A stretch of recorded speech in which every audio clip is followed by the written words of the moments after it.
Começou. Muito bem. Então, o que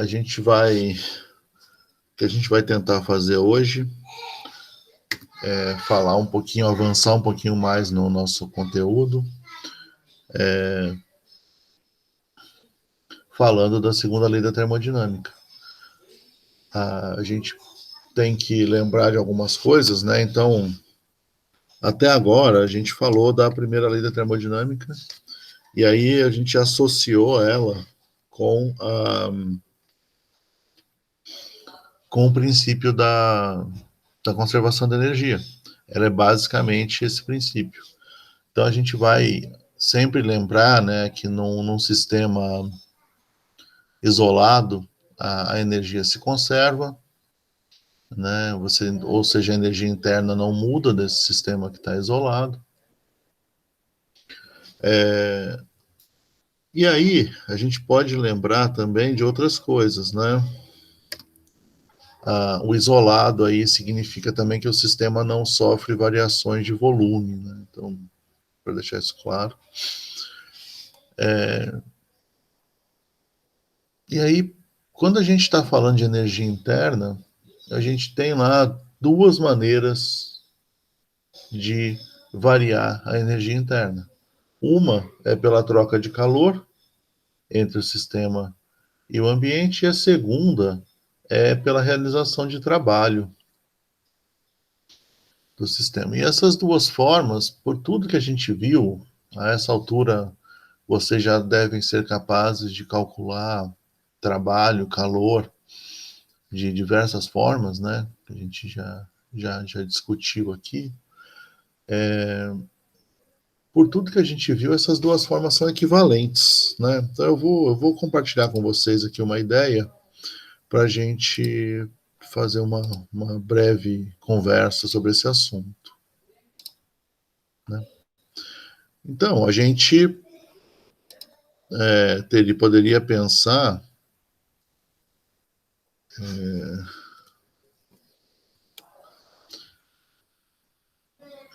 aqui entrou em modo de tela cheia, eu não estou mais vendo vocês, tá? Então, quando a gente está falando da primeira lei da termodinâmica, a gente pode escrever essa expressão aqui, ela é geral, ela é a melhor expressão que a gente tem, né? Por tudo que a gente conhece. Então, a variação da energia interna é dada pela troca de calor e pela troca de energia na forma de calor ou na forma de trabalho que o sistema pode receber ou realizar, calor também que o sistema pode liberar ou receber. De acordo com tudo que a gente viu, as duas formas, tanto calor quanto trabalho, são jeitos equivalentes de variar a energia interna. Então eu posso fazer essa interconversão entre calor e trabalho de forma arbitrária, em princípio, né? De acordo com esse tipo de raciocínio, se eu escrever a equação química que está dada aqui, aqui vocês me desculpem, mas a seta de equilíbrio ficou sobre o carbono, né? Então aqui seria a combustão do metano. Metano mais oxigênio, dando CO2 e água. De acordo com a primeira lei da termodinâmica, então você tem aqui algumas possibilidades de variação, porque você tem uma diminuição do número de mol de gás ao fazer essa reação, certo? Ela não está balanceada direito também. Está faltando um 2 aqui na água, mas a água é líquida, né?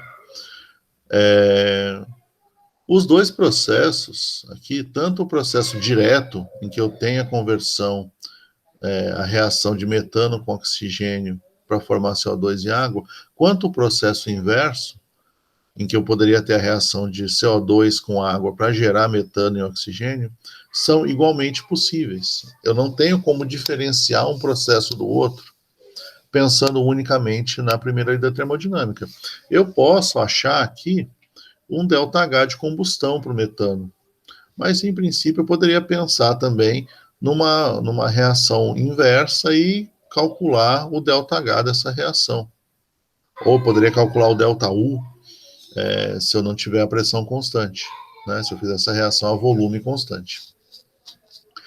Qual que é o grande problema disso? O grande problema disso é que a gente sabe da experiência, né, isso é experimental, que se eu reagir metano com oxigênio, eu formo CO2 e água, e a conversão, a volta aqui para formar de novo metano e oxigênio, ela é muito pouco provável, né? A gente tem uma liberação de uma grande quantidade de calor, e a gente tem a formação de duas substâncias que são muito estáveis, que é o CO2 e a água, e que converter esses dois de volta em metano só acontece em situações muito específicas, né?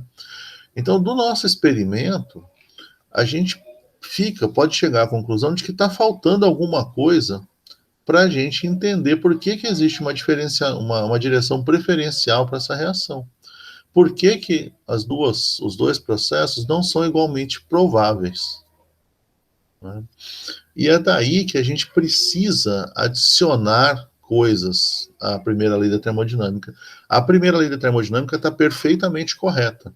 A gente não tem nada que indique que ela não esteja correta.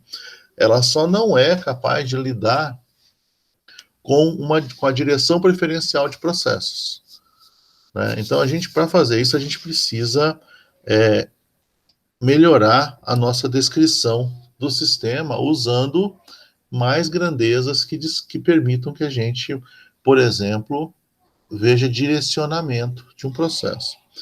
Quando a gente está falando de direcionamento, muitas vezes é mais fácil a gente. Deixa eu ver aqui se eu consigo passar de. Isso. A gente pode pensar num outro processo totalmente diferente, né? Quando a gente está pensando num processo, a gente tem que pensar em qual que é o processo que é espontâneo, né? Então, ali na combustão do metano, a gente tem a espontaneidade na direção do consumo de metano e oxigênio e a formação de CO2 e água. Mas vamos pensar num processo mais simples, né? E aí depois a gente volta para conversar sobre os vídeos, né, que vocês viram.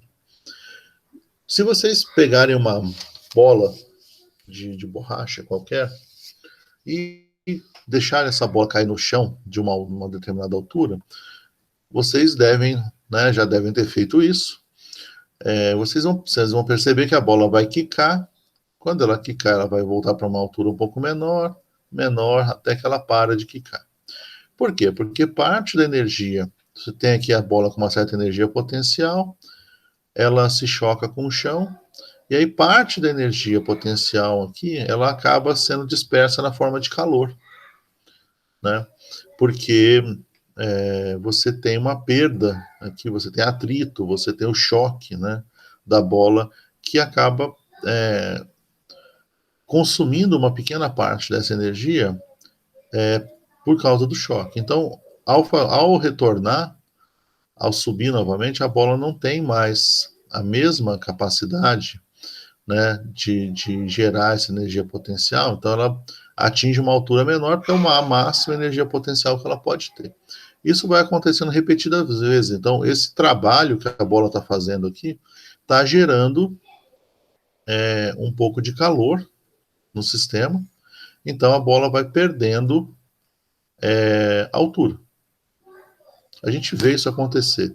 A gente não fica medindo a temperatura do chão para ver se tem transferência de calor, mas a gente vê isso acontecer. Então, isso aqui é um processo espontâneo, certo? Eu vou deixar a bola cair, uma hora ela vai quicar várias vezes e depois ela vai parar. E isso acontece, de acordo com a minha explicação, pela transferência de parte da energia para o chão, né? Então, se a gente pensar só na primeira lei da termodinâmica, eu tenho trabalho sendo realizado, né, pela bola, e tem uma parte do calor, uma parte da energia que está se perdendo como calor. Em princípio, se eu aquecer o chão, pela primeira lei da termodinâmica, essa bola deveria sair quicando. Vocês concordam? Vocês já viram isso acontecer?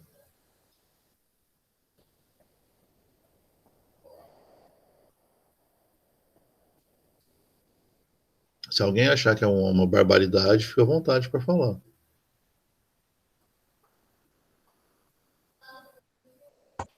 Vocês já viram? Então, se eu colocar uma bola numa frigideira, ela sai pulando? Ligar o... Nunca vi, não. Pois é, nem eu. né? Parece uma brincadeira, mas na verdade, em princípio, ela vai até contra o nosso senso comum, né? Essa afirmação. Até é estranho a gente pensar nisso. Mas, em princípio, se eu posso converter calor em trabalho livremente, isso deveria acontecer, certo? Poderia acontecer. Isso não acontece. Então, você tem uma direção preferencial para esse processo aqui.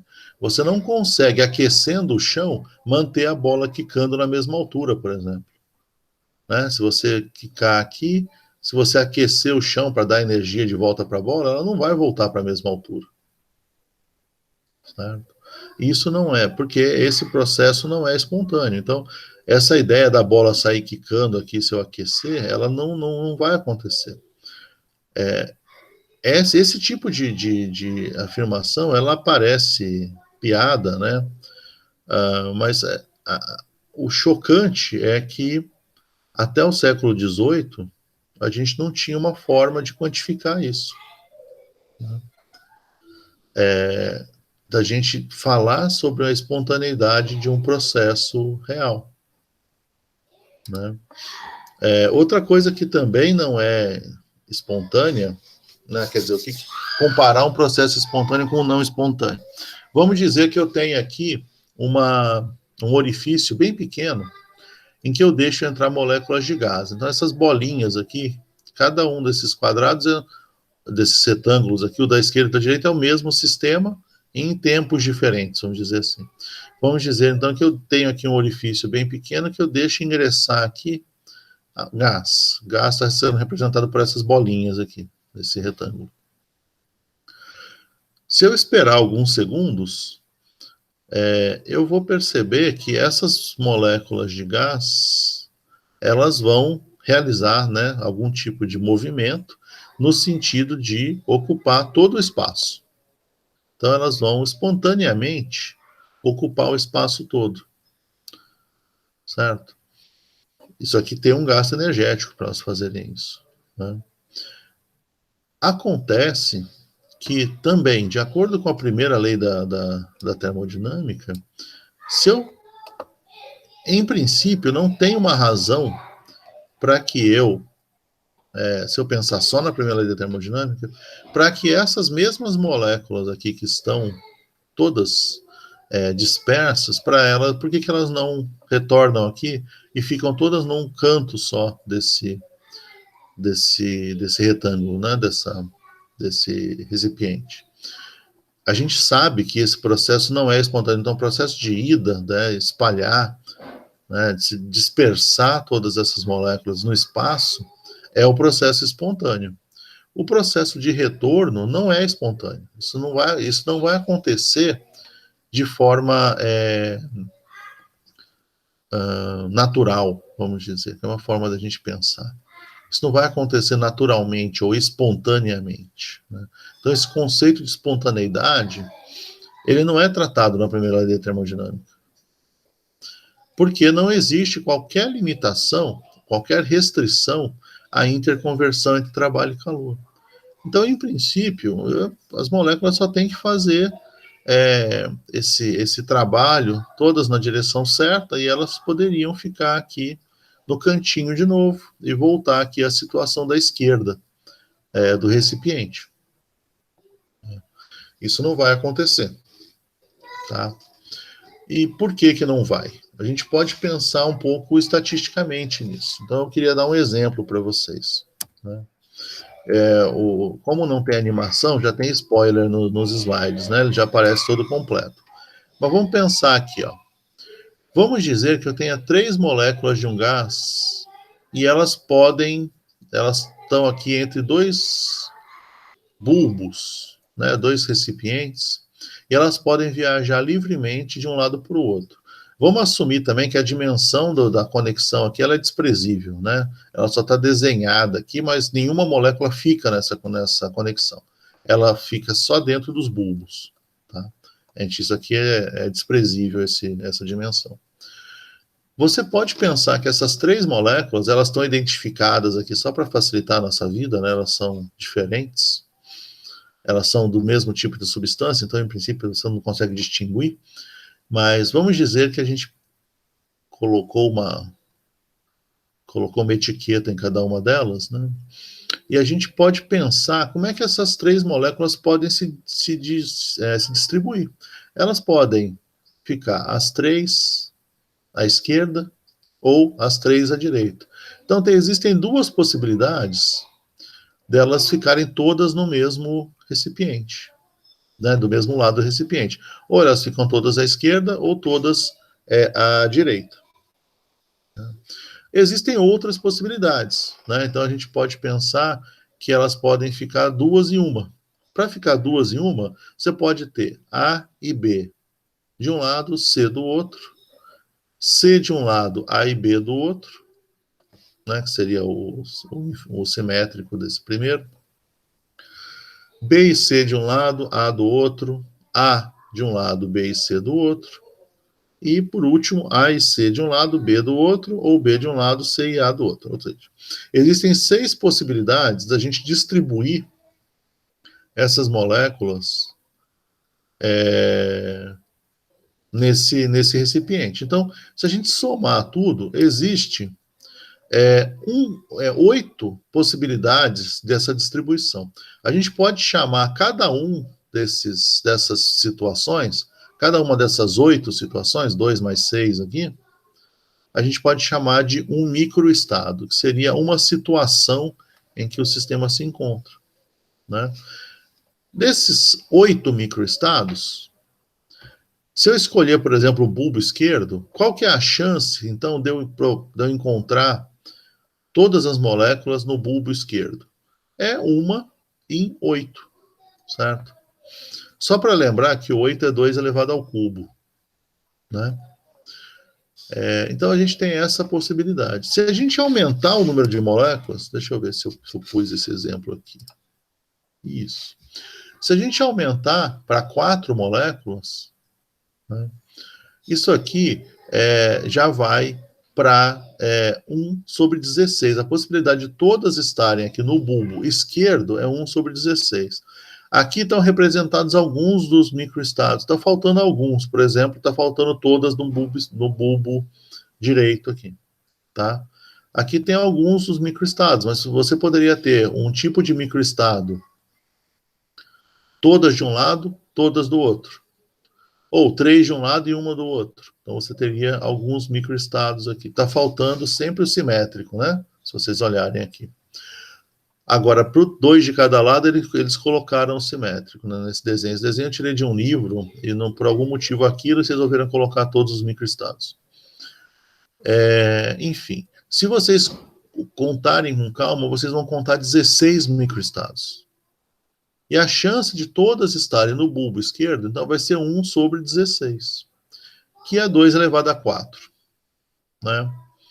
Agora, imagina que a gente vai aumentando. Se a gente for para 5 moléculas, vai ser 1 sobre 32 a chance disso acontecer. Se eu tiver 10 moléculas, é 1 sobre 1024. É sempre 1 sobre 2 elevado a n. Né? E aí, o que é interessante? Né? Se eu tiver 1 mol de moléculas, agora, fazendo uma extrapolação gigantesca, né, de 10 para 1 mol, a chance de eu encontrar todas as moléculas do lado esquerdo, no bulbo esquerdo, ou seja, elas vão deixar vácuo aqui na direita e 1 mol de moléculas vai escolher ficar aqui só no bulbo esquerdo. É 1 sobre 2 elevado a 6 vezes 10 a 23. Esse número é irrisório.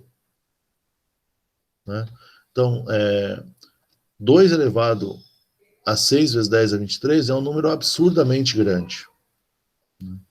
Então, a gente pode considerar que isso aqui já convergiu para zero. Né? É praticamente zero esse número. Então, a gente não vai observar, se a gente tiver um sistema com 2 bulbos, né, a gente não vai observar todas as moléculas se deslocando eventualmente para um bulbo só. Se a gente medir milhões de vezes, o mais provável vai ser sempre que a gente encontre, se os 2 bulbos forem idênticos, né, a esquerda e a direita, que a gente encontre o mesmo número de moléculas à esquerda e à direita. A gente vai encontrar isso com pequeníssimas variações a maior parte do tempo. Tá? E aí, como é que a gente faz para pensar nisso? Então, se eu tiver agora se eu forçar então essa situação, né? Então, eu não vai acontecer naturalmente, mas eu posso colocar aqui o meu sistema, um bulbo totalmente fechado, né, em que eu tenho um totalmente preenchido de gás, então eu coloco aqui 1 mol de gás, e aqui eu faço o melhor vácuo possível, imaginável. Vamos dizer, idealmente, que eu consiga eliminar todas as moléculas de gás que estão aqui dentro. Né? Enquanto aqui estiver fechado, isso pode se manter. No momento que eu abrir, vocês concordam que não há nada, se isso aqui está aberto, não há nada que vá manter essas moléculas todas desse lado. Elas vão tender a se dispersar, a ocupar esse vácuo que está aqui do outro lado. Se eu estiver falando alguma coisa, alguma coisa muito maluca, ou estiver falando grego, vocês me avisam, tá? Isso aqui é mais ou menos instintivo, né? A gente imagina que a hora que eu abrir aqui o gás contra um vácuo, esse gás vai se deslocar para cá. E aí o que vai acontecer? Essas moléculas que estavam aqui com um certo volume disponível para elas existirem, vamos dizer assim, elas vão agora ter um volume maior, elas vão se dispersar mais. Então a gente vai ter aumentado aqui a dispersão espacial, né? Elas vão estar mais espalhadas. E essa é sempre a tendência natural. É que a gente passe sempre a condição em que a energia está mais dispersa, está mais espalhada. Né? Quanto mais dispersa tiver a energia, mais espontâneo, né, é o meu processo. Então, se eu tiver uma energia se eu tiver um processo em que eu aumento muito a dispersão da energia, eu tenho um processo que é espontâneo. Se eu tiver um processo que, no geral, e aí não é só dentro do sistema, né, que no geral, ao realizar o processo, eu tenho uma diminuição da dispersão da energia, esse processo não é espontâneo. Né? E isso a primeira lei da termodinâmica não prevê. Para isso, pode ser introduzida uma grandeza, né? E é isso que a gente vai tentar analisar a partir agora conversando sobre a segunda lei da termodinâmica. Peraí. Tá? Eu já vou falar isso, mas a ideia toda aqui, né, é a gente... Eu ainda estou apresentando para vocês? Tá aparecendo que sim. Tô, né? Tá. Então, a ideia toda aqui da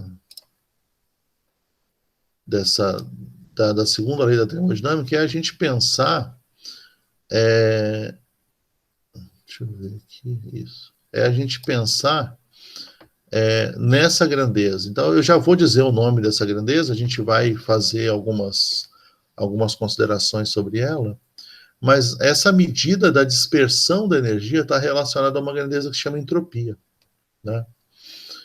E aí, uma forma da gente expressar a segunda lei da termodinâmica é dizer que a entropia de um sistema isolado sempre tende a aumentar para um processo espontâneo. Né? Do jeito que está escrito aqui, foi como Boltzmann enunciou a segunda lei da termodinâmica. Né? A entropia de um sistema isolado vai para o máximo. É isso. E aí você tem que tentar entender o que é entropia. Tá?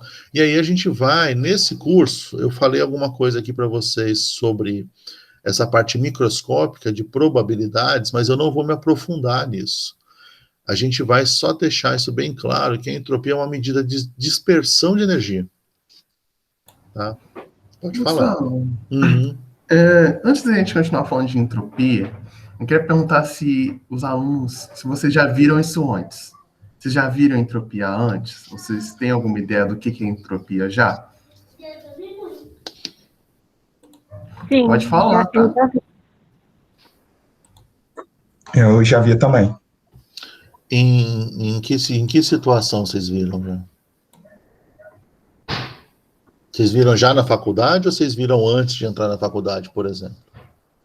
Eu vi antes de entrar para a faculdade, quando eu estava no técnico, a gente trabalhava com refrigeração e aí eles usam uns mapas de pressão e tudo mais, e aí mexe com entalpia, entropia, essas coisas. Entendi. Então você viu mesmo para analisar a eficiência de máquina, né? Sim. E você, Daniel? Eu vi também antes da faculdade, só que o meu foi mais no geral, no ensino médio, quando eu estava vendo, foi professor de física, até que estava vendo a parte de segunda lei, aí começou a falar a parte de entropia. Aqui na faculdade, você disse? Não, no ensino médio. No ensino médio, tá. Tem uma coisa interessante, deixa eu parar de compartilhar, porque a partir de agora... Aqui. Tem algumas coisas interessantes para pensar, legal perceber. A Isadora viu entropia num contexto que é o contexto, por exemplo, de quem está fazendo Física 2, é o contexto que é usado, né? Então, ou se você estiver fazendo engenharia mecânica, né, ou alguma coisa nessa linha, você vai ver muito nesse contexto. Então, seria a ideia da eficiência das máquinas térmicas, né? Que é, na verdade, quando foi criado esse conceito. Daniel, você teve isso no ensino médio, mas em que contexto, assim? A ideia era falar sobre máquina térmica também? Foi junto quando estava falando no ciclo de Carnot, aí a segunda lei, ele citou um pouco de entropia, mas não aprofundou muito. Só o conceito geral de entender essa parte que você falou, tendência à desordem, sistema sempre, sistema isolado, a entropia sempre aumentar. Quando estava falando do ciclo de Carnot, aí começou a citar um pouco. Daniel, Então você viu o Isadora, ciclo de Carnot no ensino médio? Não vi. Pode falar, Romo. se vocês fossem falar entropia é isso em uma frase, o que vocês diriam agora? Vocês teriam uma ideia, assim, de colocar entropia é tal coisa? Eu diria que é a tendência de um sistema a ficar desordenado. Ou, Uhum. a tendência de sempre aumentar a desorganização interna dele. Eu acho que é mais ou menos isso. Você pensar que as moléculas vão ficar mais desordenadas no sistema e aí isso vai gerar uma energia menor. Entendi, ok. Pode continuar, tá, Gustavo? Esse que eu queria tirar um pouco também. Uhum. Não, obrigado. Foi interessante. Vocês sabem que a coisa da desordem, ela é um pouco controversa, né? Ana Flávia e Henrique, vocês estão aí em silêncio, vocês não tinham visto nada sobre entropia, estou assumindo. Eu ouvi esse conceito em alguma parte da faculdade. Exatamente isso da desordem? É. Ah, Ah, tá, ok. isso. E foi assim. Oi, Henrique. Foi desse jeito, mais ou menos, provavelmente. Mas que faz um tempo já que eu saí do ensino médio, então eu não lembro muita coisa. Na faculdade eu não lembro de ter ouvido nada, não. Não muita coisa, pelo menos. Tá É bom. uma coisa bem por cima mesmo. Uhum. Tá. Assim, Pode falar, Rômulo, você quer falar alguma coisa? Não, da Ana Flávia que ela escutou isso, mas deixa eu te perguntar. Você viu isso em Física 2 ou, por exemplo, em Química das Soluções? Porque eu vi isso nos dois antes. No Química das Soluções. Ok. Porque na Química das Soluções, tipicamente, o professor que fica lá da Físico-Química com vocês por um tempo, a primeira aula, se eu não me engano, ele fala disso.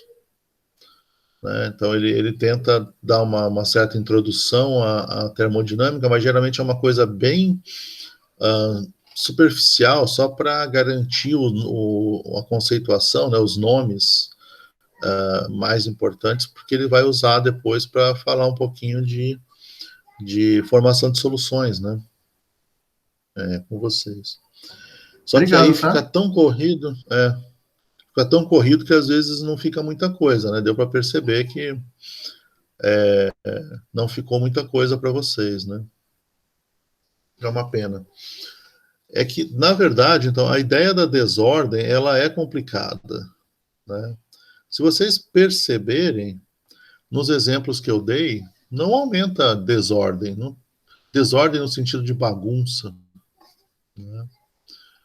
Não acontece, né? E você tem um aumento de entropia.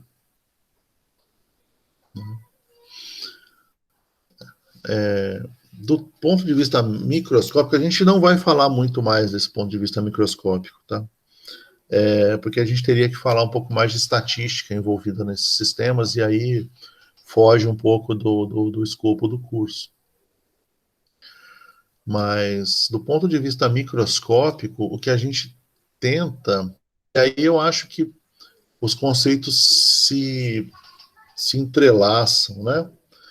Que é você aumentar a dispersão, quer dizer, você ter a energia mais espalhada pelo sistema.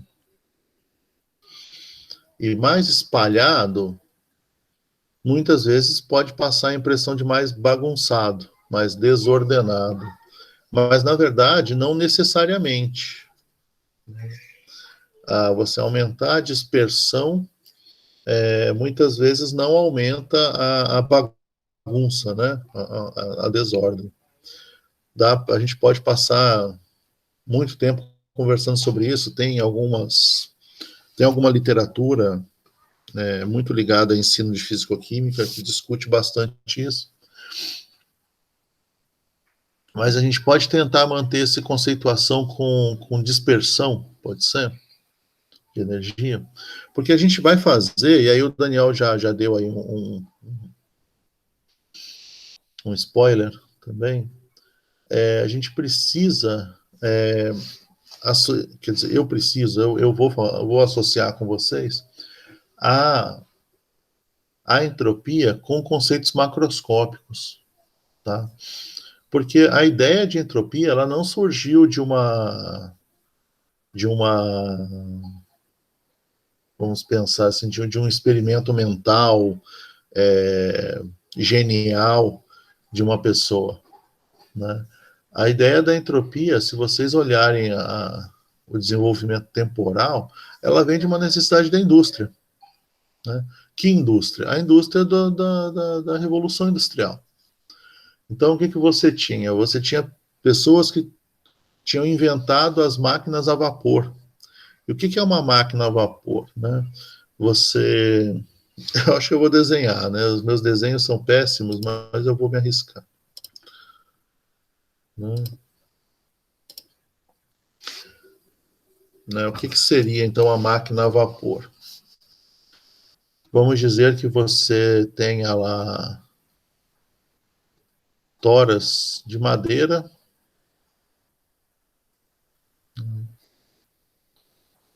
desenho animado de baixa qualidade, né? Você tem toras de madeira e você põe fogo nessas toras de madeira, né? E aí você tem combustão desse material e aqui você tem energia, né? Esse fogo aqui que está associado, você tem energia. Você pode colocar aqui um sistema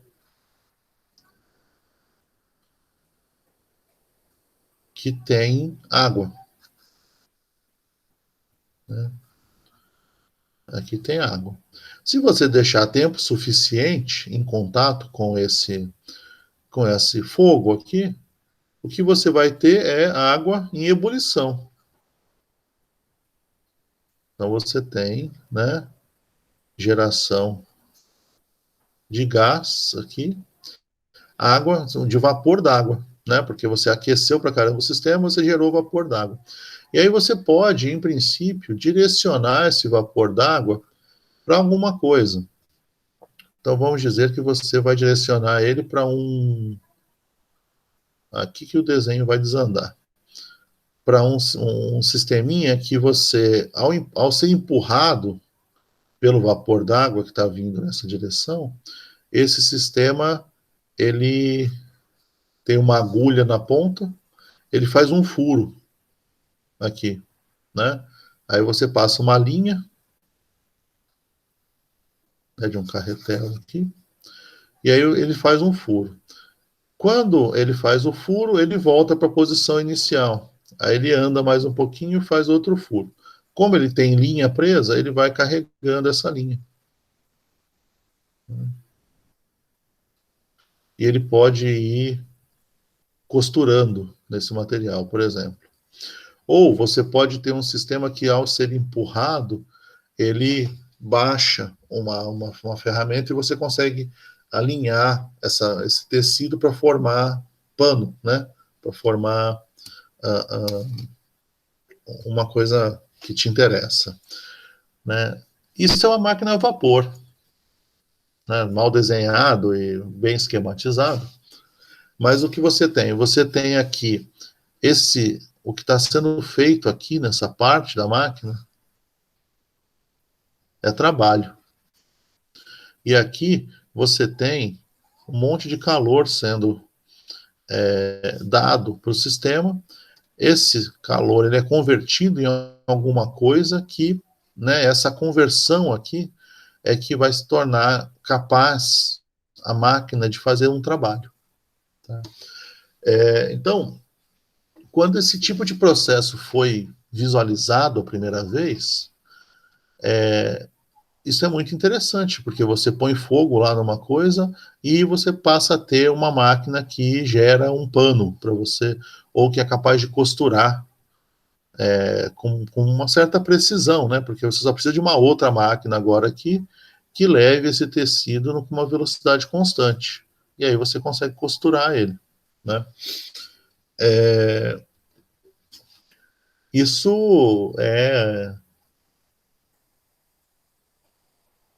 o que a gente pode considerar um princípio da Revolução Industrial. Só que o que acontece aqui, o grande problema é que você dá um monte de calor, então você dá um montão de calor aqui, e você recolhe, você consegue atuar realmente só um pouco de trabalho. Você pode melhorar isso, né? Você pode melhorar a eficiência desse processo, garantir que não tem vazamentos, garantir que todo o calor possível vá para esse sistema aqui de aquecimento e o vapor, mas você tem um limite. E esse limite, ele não pode ser ultrapassado.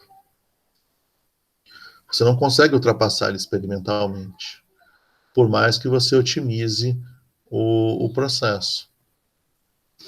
E a pergunta que você vai querer responder é por quê, né?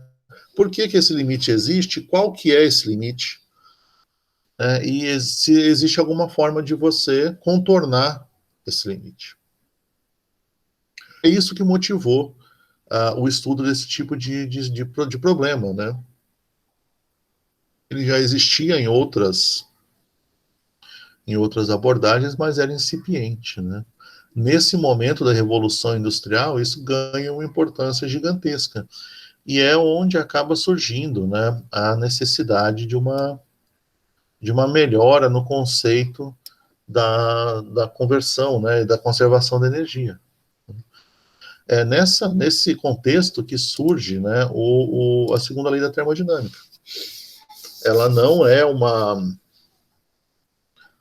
ela não, infelizmente, né, talvez, ela não surgiu simplesmente do raciocínio elevado, né, de mentes brilhantes. Pelo contrário, né? Foi um problema bem para resolver o chão de fábrica mesmo ali. E aí, tudo isso acabou, como sempre, né? Você tem que pensar em formas de resolver isso. Eu não vou fazer a resolução toda aqui com vocês, tá? Vocês têm lá as aulas do professor Tiago e da professora Kátia. O Tiago faz a dedução mais detalhadamente nos vídeos dele. A Kátia, ela já mostra mais um monte de exemplos já logo de cara, né? Ela define entropia, mais ou menos do jeito que eu fiz aqui com vocês, e ela já parte para aplicações.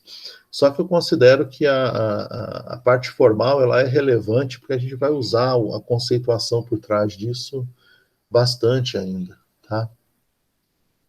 Então, qual que é a ideia, né? Então, o desenho que eu fiz, aquele desenho tosco lá, ele tem uma serventia prática. No fundo, é mais ou menos aquilo que se faz, né? Hoje, a gente parece brincadeira, mas o que está desenhado ali não foge dramaticamente do que acontece nos carros a combustão que a gente tem hoje em dia, né? Que a gente anda aí para cima e para baixo. Você tem base, só que você tem diretamente a queima do combustível, que gera o gás, que mexe, que move os pistões e que gera o trabalho para que as rodas do carro possam rodar, né? Possam girar. Isso está tudo dentro do mesmo conceito. Alguém abriu o microfone, pode falar. Fui eu. Porque tem assim, um experimento mental desse tipo que eu acho muito interessante, que você já viu aquela roda da morte em circo, que fica um monte de moto rodando num globo? Acho que é globo da morte que chama, na verdade. Né? Então, é um globo que cabe uma pessoa ali facilmente. Agora, você imagina que você está dentro desse globo e ele é feito todo de espelhos, né? Espelhos que a gente conhece mesmo. E se você está lá tudo fechado, está tudo escuro. E se você acende uma lanterna dentro desse globo de espelhos, né? Então, você acendeu uma lanterna, essa luz vai refletir, refletir, refletir, e no momento que você desliga essa lanterna, o que acontece com essa luz? Ela não está saindo. A princípio, o nosso globo é perfeitamente fechado, né? Perfeitamente redondo, né? Isso a gente pode deixar desse jeito. Então, o que vocês acham que acontece? Você está dentro, você está com aquela fonte de luz e você desliga ela. O que vocês imaginam que vão acontecer com os raios?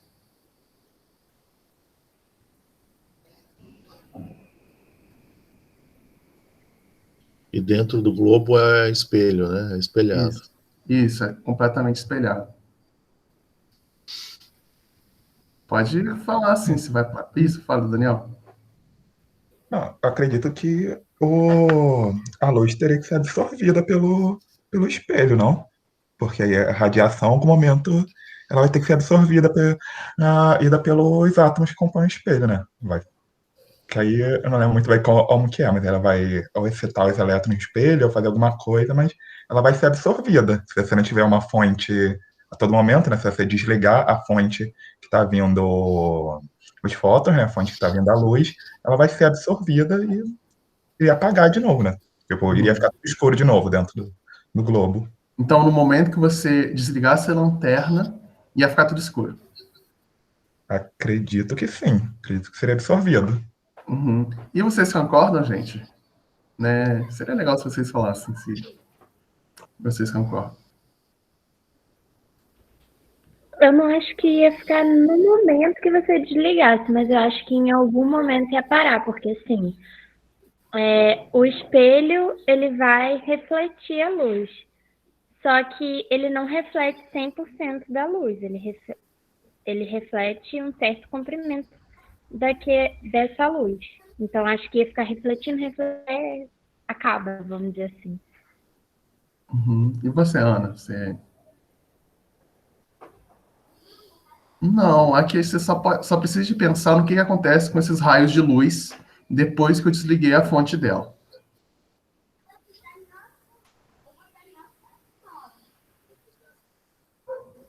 Tá?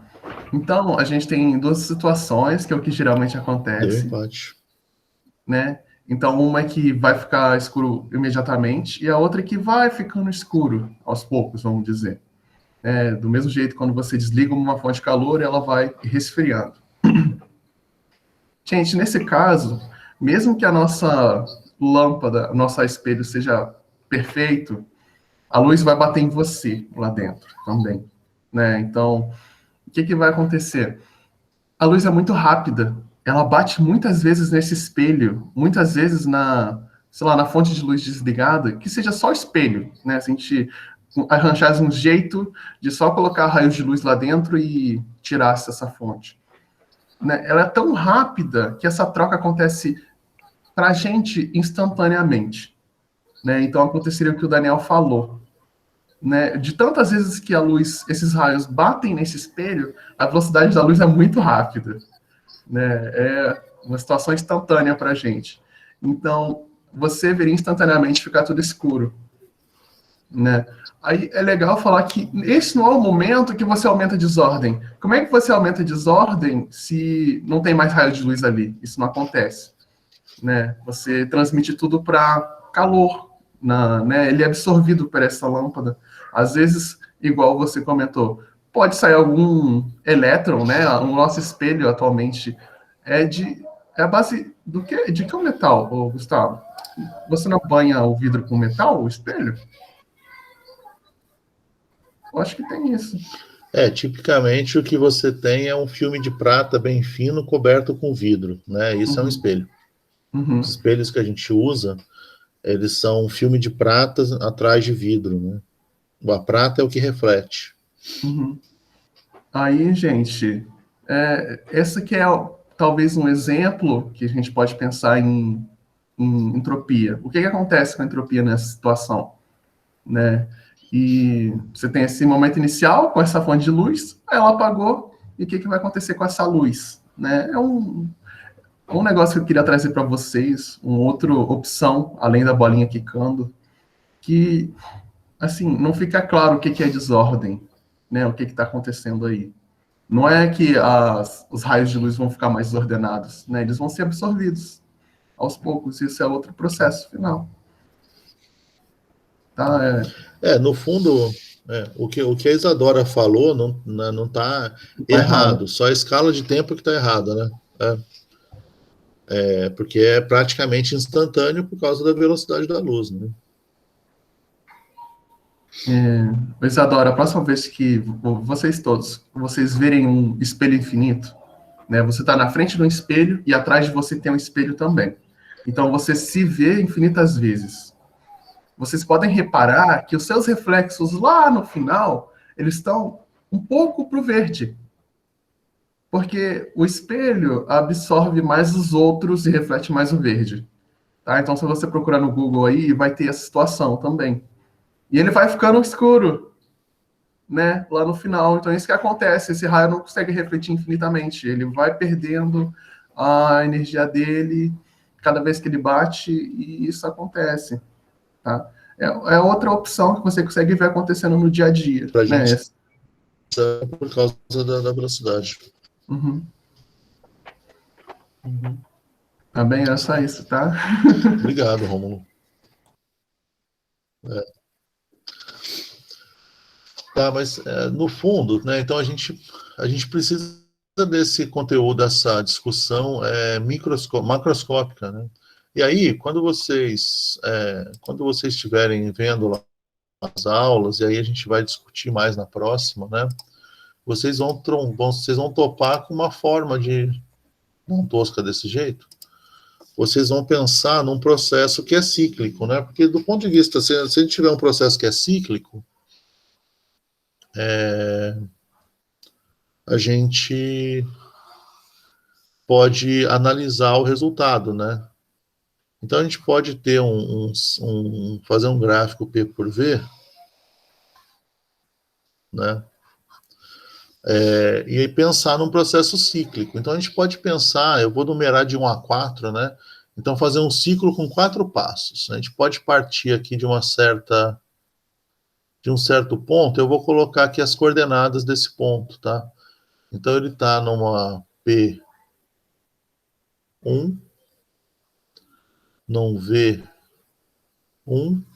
né? Então, estaria aqui, né? P1, só para não ficar tracejando um monte de coisa, porque senão depois vai ficar muito difícil da gente olhar isso. E ele está também numa certa temperatura, que eu vou chamar de T1, apesar de que a gente vai ter que prestar bastante atenção nesses números, né? Vamos dizer que a gente vai fazer uma série de processos reversíveis, porque senão a gente não consegue ter esse tipo de análise, né? Então, processos reversíveis. E é tudo trabalho, né? Então, vamos dizer que eu tenho uma expansão. Se eu tiver uma expansão que ela é isotérmica, eu vou ter uma certa inclinação. Lembra que a gente viu na última aula? Ela tem uma cara de queda exponencial com uma certa inclinação. Então, esse aqui é uma expansão isotérmica. Então, depois dessa expansão isotérmica, eu vou chegar numa certa P2, num volume 2, mas a temperatura continua sendo T1, porque o processo foi isotérmico, certo?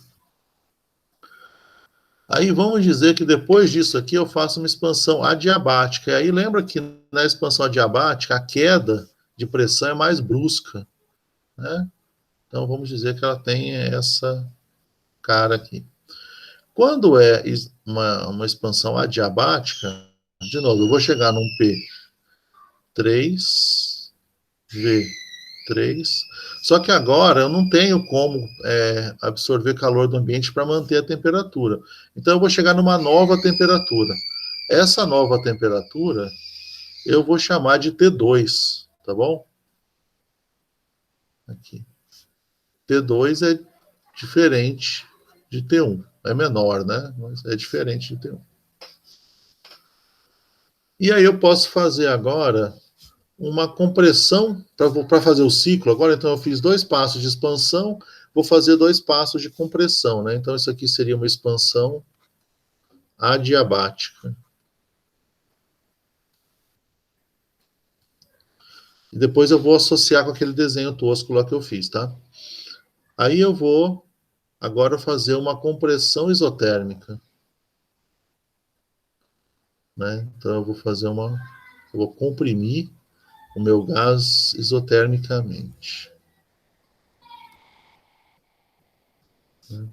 E aí eu chego aqui nesse ponto. Nesse ponto eu vou ter um certo P4, um volume 4, e só que como foi isotérmico, a temperatura aqui se manteve T2. E o meu último passo vai ser agora a compressão. Deixa eu fazer ao contrário do desenho para eu não errar muito. A compressão adiabática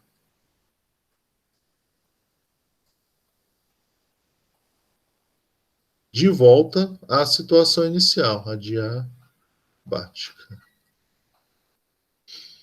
em que eu volto para P1, V1, T1, né? Então, os processos acontecem de forma direcional, né? Eles acontecem nessa direção, que está desenhada aqui. Tá? Isso aqui é o que o Daniel já falou no nome, né? Isso aqui é um ciclo que foi proposto por um pesquisador. O que a gente está fazendo aqui, se a gente olhar lá no desenho da máquina térmica lá que eu fiz, você teria esse sistema, né? Então você teria uma expansão do sistema. Eu estou dividindo aqui em 2 passos, né? Ao final disso aqui, o sistema vai ter feito um certo trabalho, e aí o sistema volta para a condição inicial. E aí ele pode fazer isso de novo. E volta para a condição inicial. Faz de novo, volta para a condição inicial. Então, se você ficar ciclando isso aqui, você tem uma máquina térmica funcionando, num processo que é repetitivo, certo? Você vai para sai desse P1, V1, T1, chega aqui, Quando chega aqui, você faz o espaço de volta. Então, você está fazendo uma máquina aqui trabalhar, que é aquela que eu tinha desenhado lá toscamente de alguma coisa que está fazendo um movimento de pêndulo, né? Um movimento repetitivo para cima e para baixo. Aí não é pêndulo, né? Tá? E aí, a gente vai analisar isso daqui, né? E ao analisar esse processo aqui, a gente pode pensar, né? Esse ciclo aqui é chamado ciclo de Carnot, né? O que é relevante aqui no ciclo de Carnot é que ele é uma representação simplificada de um processo de uma máquina térmica, né? E todos os processos têm que ser reversíveis, porque a gente tem que ter uma previsibilidade, né, Então, tem algumas coisas que são importantes. Todos os processos aqui são reversíveis. Tá? Então, a gente tem como resolver cada um dessas contas aqui sem problema nenhum. Né? E a gente pode pensar em quanto de trabalho que a gente obteve. Né? Como é que a gente pode analisar quanto trabalho a gente obteve? Porque eu tenho aqui uma situação, a gente já calculou isso, né? O trabalho realizado numa expansão, tanto numa expansão isotérmica quanto numa expansão adiabática. Né? Como é que seria essa expansão? Essa expansão, esse trabalho aqui.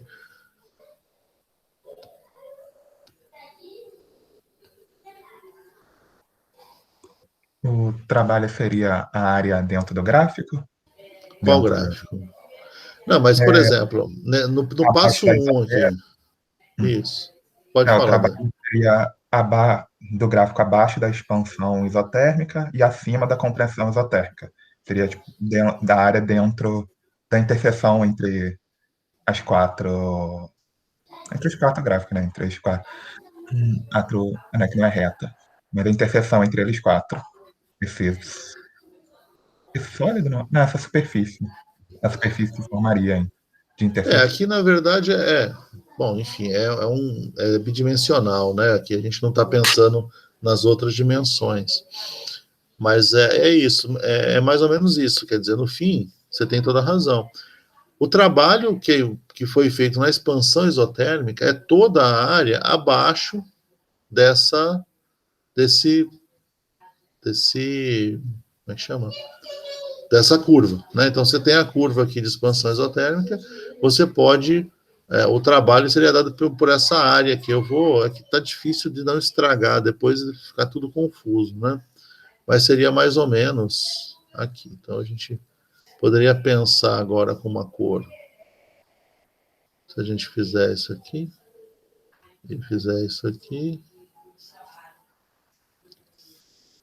se a gente analisar o trabalho do processo 1, né, que seria essa expansão isotérmica aqui, é toda essa área aqui. Né? Na expansão adiabática, também trabalho que foi realizado pelo sistema, dado por essa área.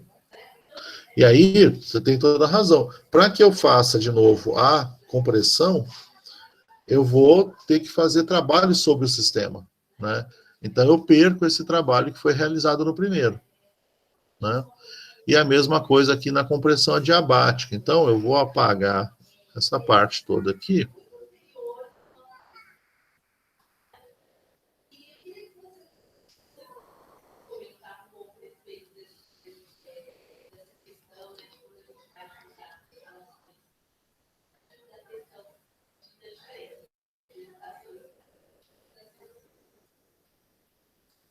Tá?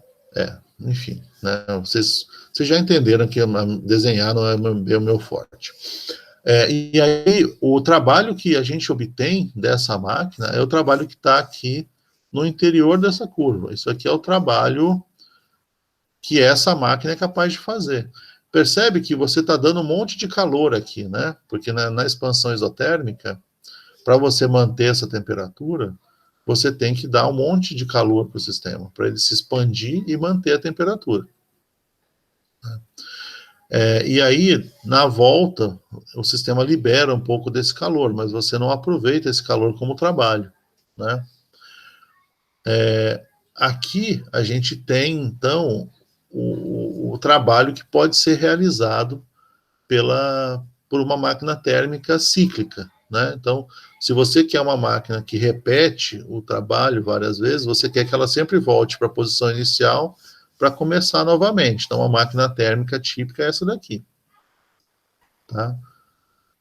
Daniel, obrigado, tá? Eu só complementei um pouco aqui acho que para todo mundo captar a ideia, tá bom? Tudo bem, gente? Então, é daqui e a partir daqui que a gente vai pensar um pouco sobre como definir a entropia, tá bom? Como eu falei já, eu não vou fazer essa demonstração aqui explícita com vocês hoje. Eu recomendo fortemente que vocês assistam lá as aulas dos professores que estão disponibilizados e que a gente discuta um pouco mais isso para o nosso próximo encontro, tá? Para a gente também, para dar tempo também de vocês digerirem um pouco as informações e darem uma olhada na bibliografia, né? A gente vai precisar de um entendimento bem sedimentado, vamos dizer assim, sobre o que a gente está falando, porque a partir de agora a gente vai perceber dentro de algumas aulas que essa grandeza que a gente está definindo aqui, ela é a grandeza fundamental para a gente entender equilíbrio químico, né? Então, daqui a pouco, a gente vai chegar numa situação e vai demonstrar que o que governa a espontaneidade de um processo é a variação de entropia do universo, que seria sistema mais vizinhança, tá? Então, quando a gente tiver a variação de entropia de um processo maior que zero, variação de entropia total maior que zero, a gente tem um processo espontâneo. Então, a gente primeiro tem que entender o que é entropia, para a gente poder chegar a essa conclusão daqui a, sei lá, algumas poucas aulas, tá bom? Então, a minha intenção é, no próximo encontro, a gente definir isso com mais calma, talvez ser um pouco mais formal, mas eu queria muito que vocês tivessem assistido e trouxessem dúvidas, né, dessas aulas aí que a gente já disponibilizou lá no... Deixa eu ver se eu não estou falando besteira, mas já está disponibilizado sim, que eu me lembro. Isso. Que está lá como espontaneidade de processo e a segunda lei da termodinâmica, né, que está lá nos vídeos de aulas da nossa sala virtual para vocês olharem, tá bom? Alguma dúvida, gente?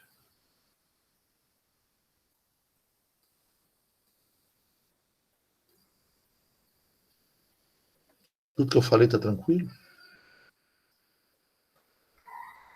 Tranquilo. Sim, tranquilo. Vejam que toda essa discussão ela tem relação com calor, hein? Tá? Então, tenham uma boa olhada naqueles vídeos, tentem analisar isso. A troca de calor acaba sendo um processo muito importante no desenvolvimento do conceito de entropia, né? E aí, na próxima aula, a gente vê uma equação para entropia e a gente continua a nossa discussão, tá? Eu vou parar de gravar. Se vocês não tiverem nenhuma dúvida, eu vou parar de gravar. Se tiver, a gente deixa também disponível. Não? Tá, então, aí a gente continua a discussão. Eu não quero sobrecarregar essa discussão.